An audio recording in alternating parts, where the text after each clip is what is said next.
ভোগ এই মুভিটি বাংলা ভূতের মুভির মধ্যে বেস্ট মুভি। আজ আমি আপনাদের এই ভোগ মুভিটার ব্যাপারে কিছুটা ইনফরমেশন বা কী ধরনের মুভিটি তার ব্যাপারে বলবো। চলুন তাহলে ভিডিওটা শুরু করা যাক।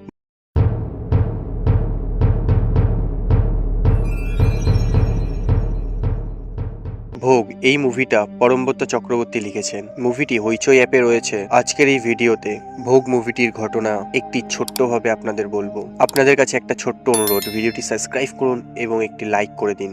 এখানে সুবেশ নামের একজনকে দেখানো হয়েছে যে অ্যান্টিক জিনিসপত্র দোকান রয়েছে এবং সেই অ্যান্টিক শপে একটি নতুন ধরনের মূর্তি আসে। সেই মূর্তিটির বিনা হাতে মুন্ড মালা গলায় একজন দেবীর মূর্তি। এই মুভিটি এই মূর্তিটাকেই ঘিরে রয়েছে।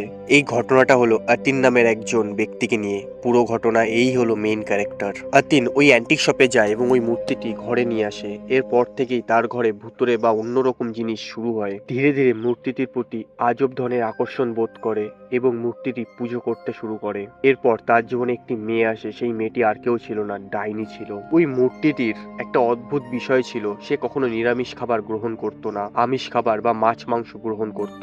আতিনের সাথে একজন মানুষের পরিচয় হয় এবং সে তাকে একটি লকেট দেয়। পরবর্তী সময় ওই লকেটই তার অস্ত্র হবে এবং ওই লকেট পাওয়ার পর থেকে আতিন ধীরে ধীরে তার স্বাভাবিক জীবনে ফিরে আসে। আতিন যখন তার স্বাভাবিক জীবনে ফিরে আসে, সে লক্ষ্য করে তার বাড়ির পেছনে কাক, জন্তু, জানোয়ার, বিড়াল ইত্যাদি নিয়ে কালো জাদু করা হয়েছে। ওই ডাইনি যাকে আতিন ঘরে নিয়ে এসেছিল অমাবস্যা রাতে আতিনকে বলি দেবে সে। শেষ পর্যন্ত যখন আতিন তার আসল রূপে ফিরে আসে, তখন আতিনকে সে মারতে যায় এবং সে ওই লকেটের সাহায্যে ডাইনিকে মেরে ফেলে। আপনাদের এই ঘটনাটা ছোট্টভাবে বললাম। যদি আপনারা কমেন্টে বলেন তাহলে এর ব্যাপারে একটা ফুল ভিডিও নিয়ে আসবো।